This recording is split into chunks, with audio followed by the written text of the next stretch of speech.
what that is.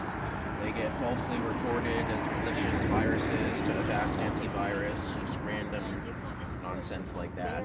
So, but in helping them, I am probably violating the national security law of Hong Kong, which they've stated applies extrajudicially to everyone in the world. And so I don't want there to be a building here enforcing that law because I'm breaking it, obviously. But, I'm not a Chinese citizen. I'm an American Canadian, and here I'm only willing to follow laws created by elected officials of Canada, if that makes sense. So why do you think, when you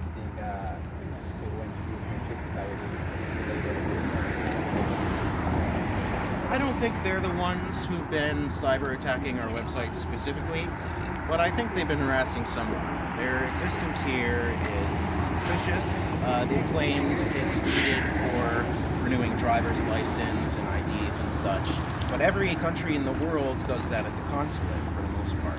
It's unusual to have a dedicated building not labeled as such that carries out such services. When a human rights group recently named over 100 overseas Chinese police stations, they didn't name which one in Vancouver was being accused, but a week later, the RCMP raided this building. Apparently the investigations have been accusations ongoing, but they haven't pronounced or actually arrested no one. So why is people accusing? Well, the fact that they raided it like a week after I'm guessing they didn't name the building's location in their public report for non-interference reasons, but they kind of gave it away when they raided it. I mean, there's also other trails of clues you can follow. Like if you go and look, there are programs and documents regarding the program for overseas Chinese police stations. And the one in charge of this area, like they have designations, like police departments for different cities in China. They go for different regions. So there's one charge of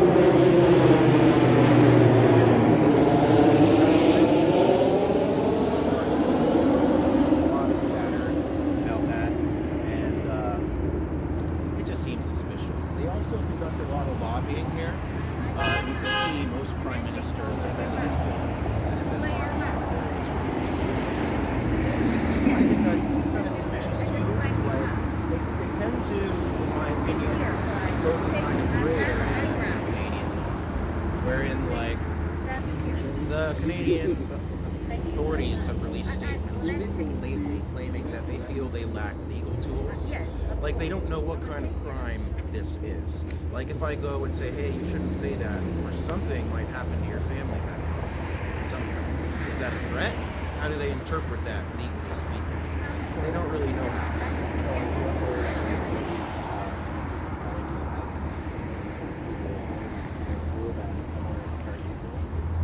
I think they gave like $50,000 to one. I'm aware of that, but that's how influence buying works. I mean, anyone can donate. And they've also donated to the Communist Party. They've raised funds for various causes. And basically, I'm suspicious that that's a token donation designed to generate support for themselves. For the most part, if you will judge by the people on their board of directors who attend lobbying events which they facilitate, those people tend to be very pro-CCP, very anti-Hong Kong movement kind of people. And some of their language concerns me. Like, I've seen language from some party officials claiming that they believe all ethnic Chinese people, even if they're Canadian citizens primarily, should respect their rules and law and such. And I just don't think that's true. I think if you're a primary Canadian citizen, you can say what you want.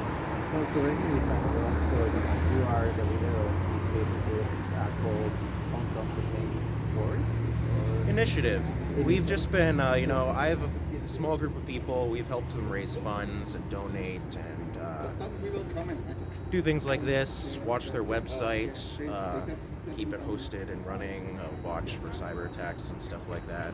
So, we're nerds helping Hong Kong people. So how did that come up? I mean, or who is your follower base? I mean, who who are just waiting to come and who are supported by it?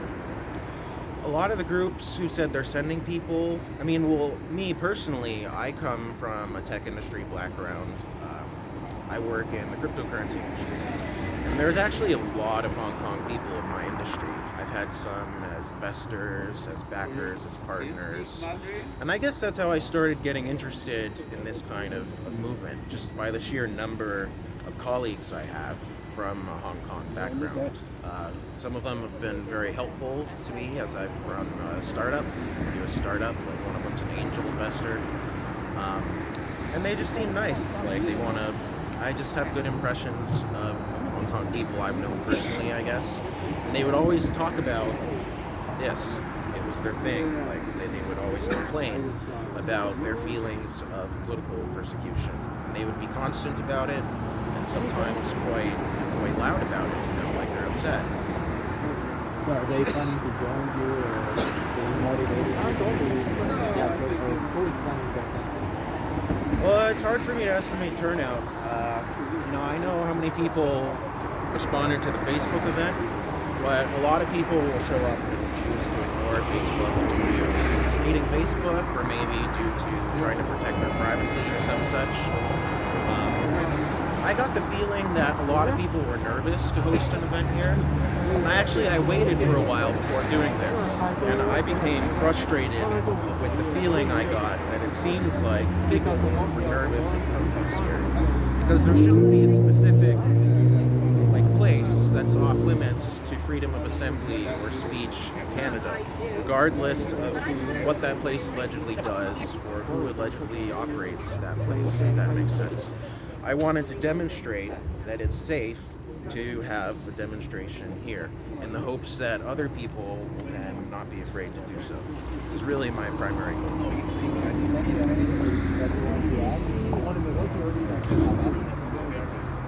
Not off the top of my head.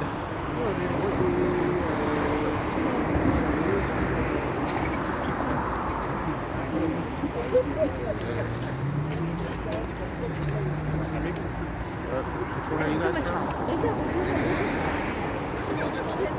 Okay. I'm Andrew Wagner.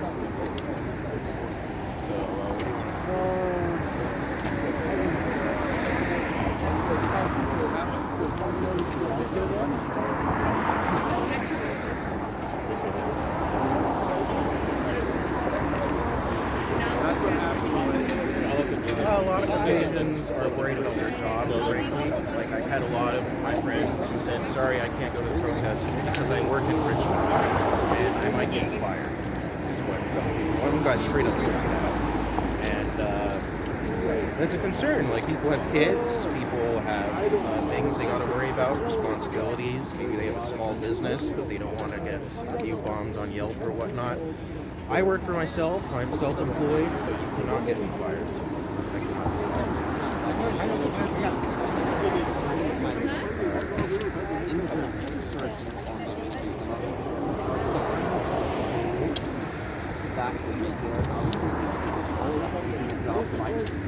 There are financial repercussions, yeah.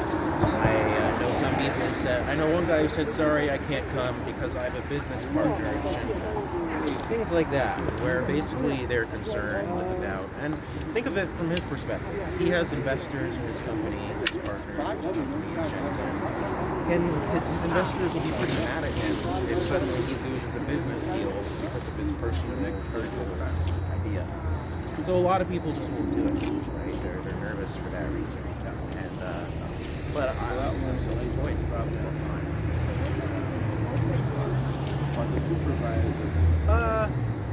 Like I said earlier, I know a lot of Hong Kong people in my industry, and there's no representation of Hong Kong people in the cryptocurrency space where I work. And so I just had a lot of friends, and they kept complaining all the time about the Communist Party. It's like all they talk about sometimes. They say, hey, what's up? And so I started hosting one of their websites. Like I'm a tech guy, so I hosted their website. and it kept getting cyber attacked, it got DDoS attacked, it got reported to a boss falsely as hosting a malicious virus, so that you went to their website and said, warning, viruses on this website. But it was a user report system, like they lied. They said it had that, and it didn't. I had to scan it with my own kind of virus software to confirm that it was clean. And it's annoying. It seems kind of like harassment or bullying. But in doing so, I'm probably violating the Hong Kong national security law, I would assume. And that supposedly enforce that here. So I don't want that enforced upon me. It might be breaking it, if that makes sense. It's my right to not follow Hong Kong laws or any foreign laws. I'm Canadian American. I don't want an American police station here either. I don't want any police stations in any other country in Canada. Because what's next if, like, I don't have any, I haven't broken any laws in the US right now, actually. But what if they made some crazy law tomorrow and tried to come get me for it? Like, there's all kinds of things that happen to me.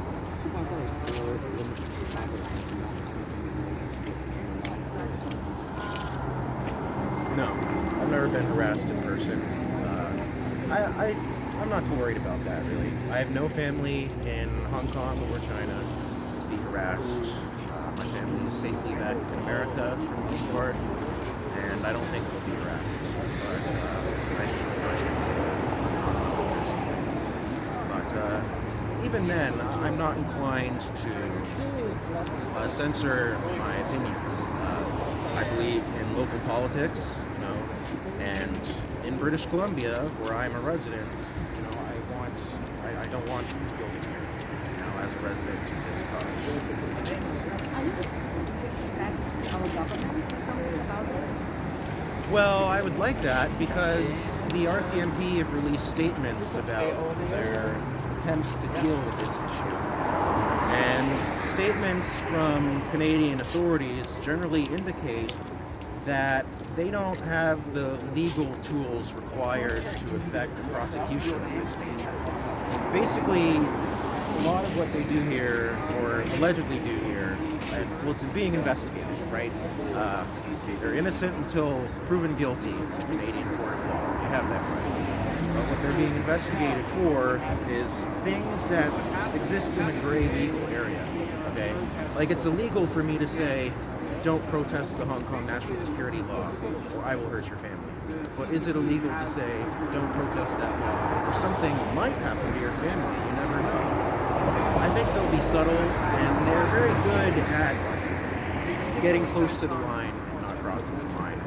And I think the RCMP seem to indicate they need new laws or guidelines or policies in this regard. I do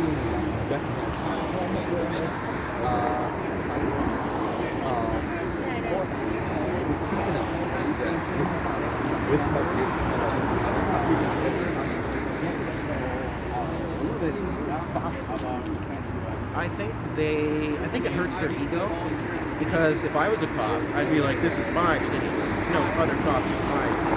Get out of my territory. And I think they're kind of offended, maybe, which is, if you think about it, it's an affront to their authority, in a sense.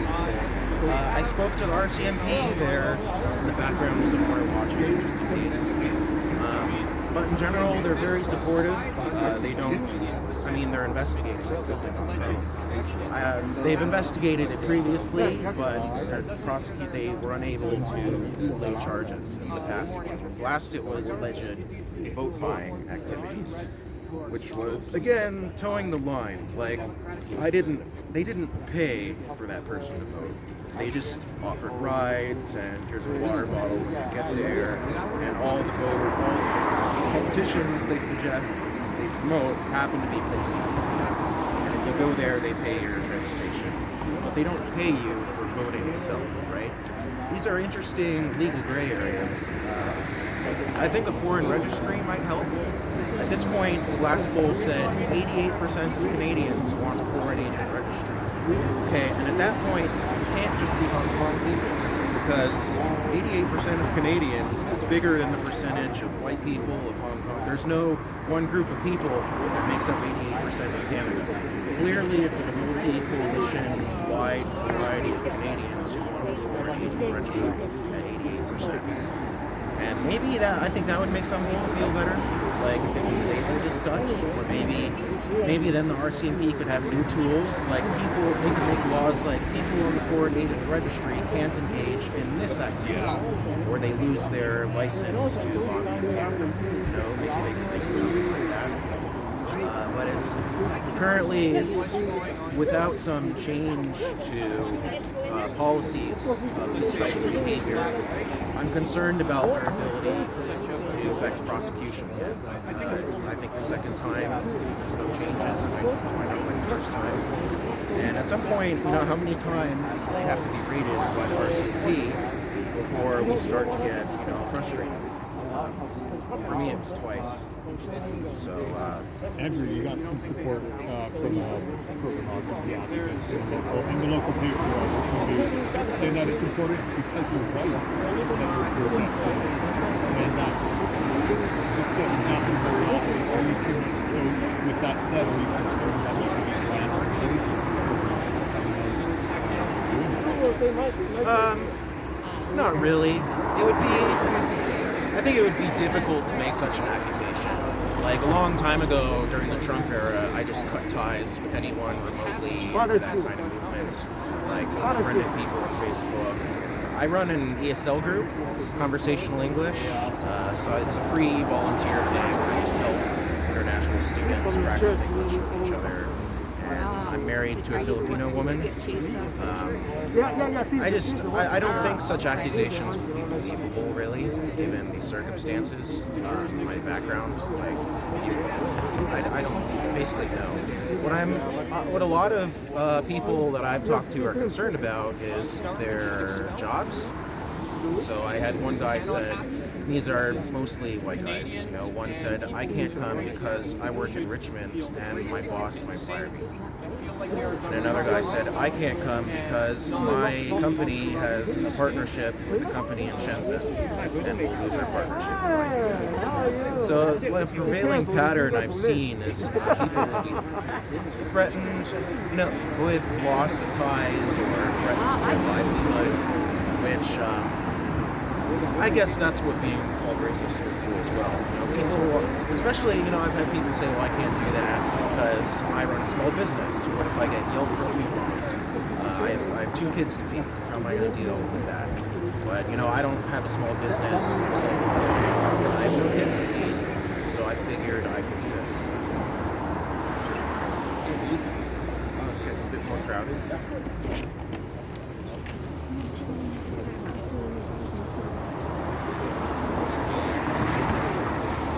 Look around, I might have to talk to an RCMP guy at some point. They're just watching. How do you spell it? So what's your position? What do you mean? Because of you, we have to make some your title. Oh, well, I work in the finance industry. Okay. And tell us what happened. What